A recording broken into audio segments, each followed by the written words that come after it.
everyone, Robert Ferringo of Doc Sports back once again with Raphael Esparza, one of the top college basketball handicappers in the country. We are bringing you your college hoops handicapping extravaganza. Before we get to Friday's Sweet 16 matchups, I would just like to mention that down in that little description below this video, there is a link that will bring you to docsports.com and give you $60 free, absolutely free. Daily packages are usually about $30, so we're giving you a couple days of free picks. Any handicapper, any sport, any package. You don't have to use it for the daily packages.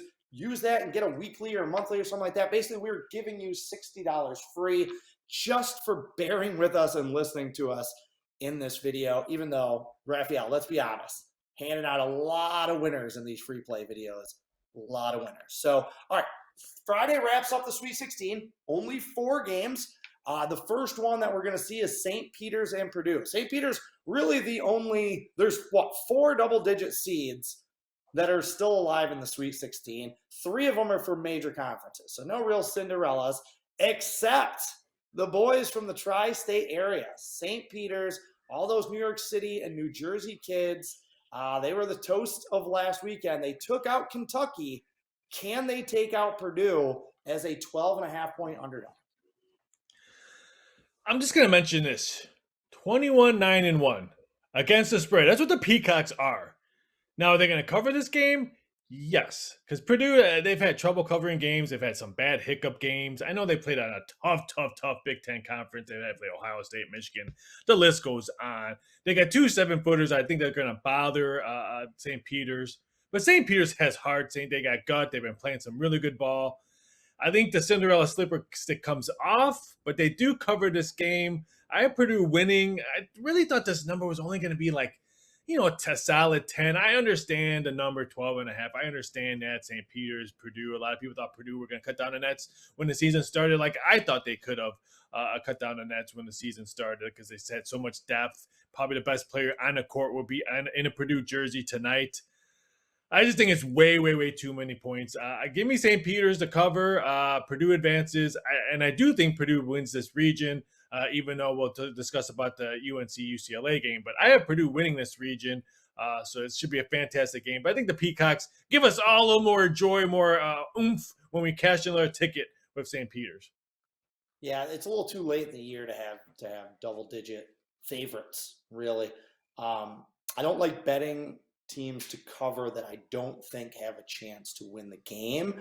But I agree, this is a boatload of points. And really what it comes down to for Purdue, I feel like, is Matt Painter. His teams have been consistently huge disappointments in the NCAA tournament. He's never made a Final Four, despite having a lot of high seeds. They've had some embarrassing losses. What was it? Wasn't it last year they lost in the first round as a double-digit favorite to North Texas, a North Texas team that plays kind of a similar style to St. Peter's. St. Peter's, they got a lot of Jersey and city kids. They're a defense-first team. They are a grinder. They want to get after people. Now, they're going to struggle in the half court because, as you mentioned, the size of Purdue is just going to wear them down. But St. Peter's, they're playing with house money, man. And if they can beat Kentucky, they can beat Purdue. There's no doubt about it. I think that this number is way too high, considering how many times that Matt Painter coach teams have flamed out in the NCAA tournament. Again, losing outright as double-digit favorites. There's no way that I trust them to cover here. They may be too much. Their size may be too much. They may beat St. Peter's by 20, and we may be wrong about it. But there's absolutely no way that I'm playing Purdue tomorrow. So, all right, a little bit more of a marquee game is the follow-up, the second game on Friday. That's Providence's Kansas. Now, I don't even have to ask you who you like in this game, because I know you hate the Big East, so you're just going to rag on Providence, all right? But what do you think about this number? Open to 8, coming down to 7.5, even though the majority of the betting is coming in on Kansas. Is that kind of a red flag? Is that something that we should be interested in this Purdue-Kansas game? This game right here, I think that, I made this number 7. So when the number came out 8, I didn't really bat an eye. I thought the number was a little bit just 1 point high, and I thought Providence action would come in, which it did. That's why I moved down. And I think the Friar action will continue because let's face it, Kansas struggled against Creighton, only beating them by 7. A little bit struggled in the second half, especially hitting the three ball. Big East team. Yeah, the biggest team. I like Providence in this spot to cover. I just think Kansas in the second half will be Kansas and pull away. I don't see a cover in this spot. I really think, but I think if you like Providence, you hurry up and grab it at 7.5 or 7 because this would not shock me if we see 6.5 pop up. It is a Friday game, so we taped this a little early, so you have all day Thursday, all day pretty much Friday. I would not be shocked if Friar money continues to come in. Just because I just do think the way Kansas probably ended their season, I know they beat up on TCU, they beat up on Texas Tech, covers like that way, but this Providence team's a gritting team. They're a little deeper team than maybe Kansas will probably underestimate. I like the Friars at a good number, but if you're waking up and it's 6.5, I wouldn't bet that. I'm actually going to disagree with you and go against the big. I'm going to agree with you and disagree with you. I'm going against the Big East here. I actually kind of like Kansas. This is one of those games that I think is going to be a real close game. It's going to be a 4 or 5 point game for 35 minutes. And then Kansas is just going to sneak past that number late. It's going to end up being an 11 or 12 point Kansas win in a game where with like a misleading final score. Look, Kansas is on a heater right now. They've won 7 straight. They've done it against good competition. This is the best that they've played all season long. I love Purdue. I've liked Purdue all season long. They're absolutely legit.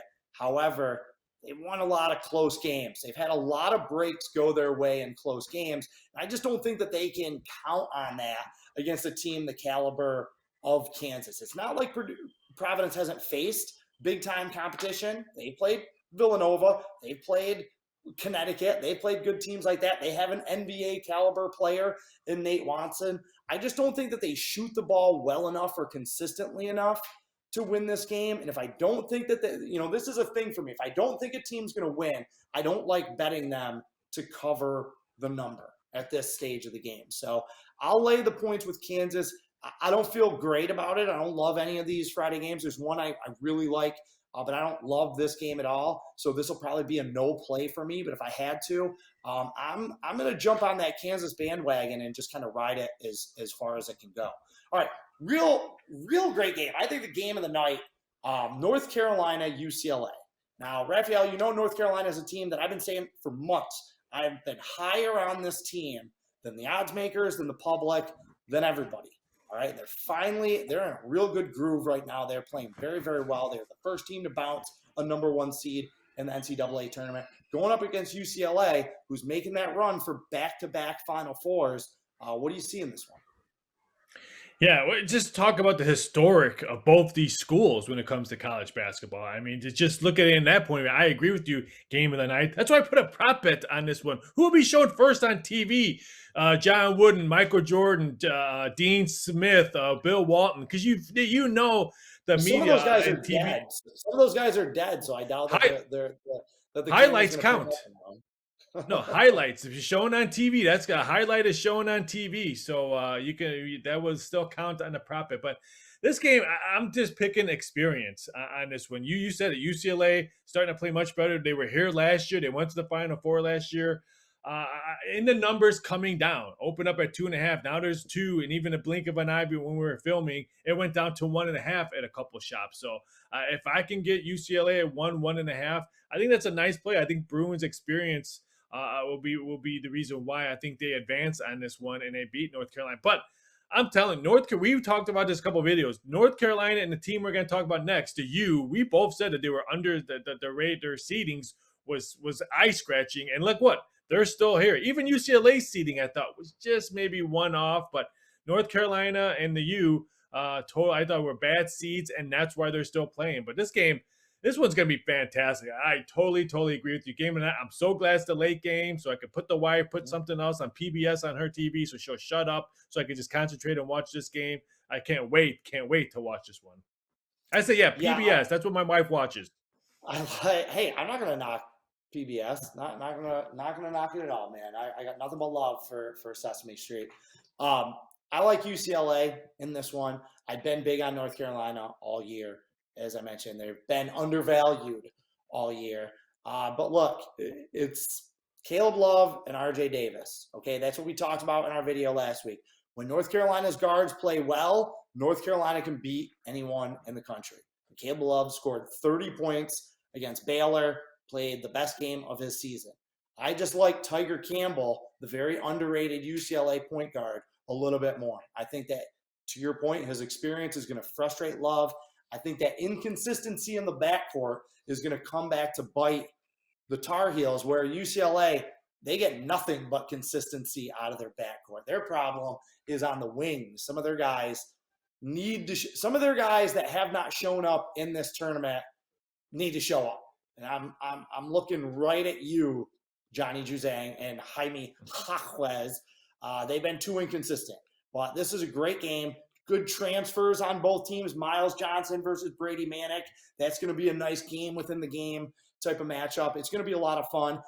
I think UCLA has some value here on the short number. I thought this number should have been around 4.5. At which point it probably would have been a no play. But I like UCLA to advance in this one. And then what has potential to be a really good game when you really deep dive into this, Raphael, but then absolutely no one is excited for, is Iowa State versus Miami. Look, I don't know what it is about Miami, but this is a team that just has that kind of look in their eye, right? Iowa State, kind of like Michigan. It's interesting. Michigan and Iowa State were probably the last two teams in the field, right? They're both still alive. Who's going to maintain that momentum? Who's got a little bit more magic enough to make it to the Elite Eight? No disrespect to Iowa State. They beat LSU, which me and you talked about that. We didn't know what LSU team was going to come in after getting rid of Will Wade. Even though hats off to LSU for hiring Murray State's head coach. I think that was a great hire for them. And then Wisconsin just couldn't hit anything. They were throwing bricks and bricks. That game was just ugly in general. I shut it off because I'd rather watch NAIA. Hats off to Loyola to the cash yesterday and that one. But they were just two ugly games if you're a college basketball fan, because Iowa State scored 54 points in their victory against Wisconsin and 59 against LSU. Now we come into the U, who should have beaten Duke, only losing 80-76. Like you said, their eyes, they've covered, I think, 6 straight. One of them was a push against Virginia Tech, which they should have won that game. They only lost by 1 point on that one. I just like the way the U has been playing. I think they're hungrier, they're meaner. If they can control the boards, which I think they can, there's no way I think Iowa State can go toe-to-toe with the talent I think Miami is starting to play with. I was so impressed on how not they just beat Auburn, they beat them down. I mean, that was just an ugly game for Auburn. And if they play like that, this one's going to be a fantastic game. I'm just hoping it's not a 54-score game like we saw against Wisconsin, because I'll shoot myself. No, I wouldn't expect that. It will be a little bit lower scoring because Miami won't have those transition opportunities that they had against Auburn. Auburn just refused to get back on defense in that game, and Miami took advantage of it. Look, Miami's one of those teams. Anyone that's followed my service over the last few years knows that Miami is kind of like a pet team for me. They're one of those teams over these last 2 or 3 years that I've looked at the pieces and I've been high on them, just them being undervalued, them being underrated. And things just haven't worked out. There's been injuries. You know, they used to have Chris Likes, the guy who was playing for Arkansas in the Sweet 16 right now, who really I felt like was a cancer in that clubhouse. You can see how much better and freer they play without him this year. I really like Miami in this game. And Raphael, I'm not going to be stunned if Miami makes the Final Four. I really think that they have a chance to beat Kansas. And the number one thing in the NCAA tournament is guard play, right? Guard play is the determinant. The guys that have the ball in their hands in the key moments. And right now, I don't know if there's a better threesome working right now than Isaiah Wong, Cameron McGusty, and Charlie Moore. And key thing about Charlie Moore and Cameron McGusty, and we saw it against Auburn. You know, Auburn has Jabari Smith. Guy's going to be a top 5 pick in the NBA draft. He's going to go on to be, you know, a multiple NBA All-Star, right? He got demolished by 2 24-year-old, 6th-year seniors for Miami, okay? It's men against boys right now. and the men took it to Auburn. And I think that they're going to keep it going. You got a guy like Rodney Miller who can do a lot of things. He kind of took it to Jabari Smith on the wing in that game last week also. And Sam Wardenberg, who is that stretch 5, who's that center that can step out and hit the 3. They got some athletes coming off the bench. Jim Larinaga has been down this road before, right? He's taken George Mason to the Final Four before. But I just love the 3 guards that they have, the way they play off each other, the way they can do everything. So they're a hard team to pressure. Iowa State, I tip my hat to you. Like you said, you played great defense last week. You won 2 games, made it to the Sweet 16. Awesome. Your time has come. You're not going to make it any further. I think Miami's going to be around, depending on what they do, how they dispatch Providence. I think they'll be right back in that 7.5, 8, maybe 8.5 range against Miami, depending on the eye test of how these 2 teams win their games. I expect them to be a thick favorite against Miami in the Elite Eight. I'm going to be jumping on the Hurricanes, man. I think Miami is really a dangerous team to watch. And if we're looking for that team to crash the party in the Final Four like UCLA did last year, I think the Hurricanes got something to them right now. So, yeah, I'm hoping the Dogs. Really, really quick. I'm hoping the Dogs bark on Thursday, so maybe the public will put this back down to 2 and 1.5 for Miami. Because, like I said, I totally agree with you on this one. Because it's the late game. So if you like Miami, I would say try to. This one could move to 3, unless for some odd reason Thursdays all the dogs bark and people will probably look to see if that trend is going to happen. But this one we could see a solid 3 on Miami. All right. Any final thoughts on Friday's game? You got a free play? Final thought? Just something to leave us with for the weekend? Friday's is probably a tricky one. I'm going to go back with North Carolina UCLA. I think we're going to see a fast tempo game. I think the total at 141.5 is a little bit high. I thought it was going to be 144. I just think 2 iconic teams, the history of it. I think we're going to see a fast paced game. I would not be shocked if it's something like 80 to 70 something and we see 150 point score. I think the over is a good, even though the unders have been cashing all tournament long, I think that one's going to be a fun and fast paced game. And I'm going to jump on your back and I'm going to say go ahead and take UCLA. Like I said, I had this number at 4.5. I think 2.5 is a little bit too low. I like UCLA's experience. I don't like North Carolina's inconsistency. I think Carolina's had a great year, but I think that this is the end of the road for them. So, all right, Raphael Esparza, one of the top. Oh, I always do it wrong. Which way is he? He's over there. Raphael Esparza, one of the top college basketball handicappers in the country. Thank you for taking the time out to go through these numbers with us. Everyone else, click on that link below. Take advantage of the $60 free. And carpe diem. Good luck.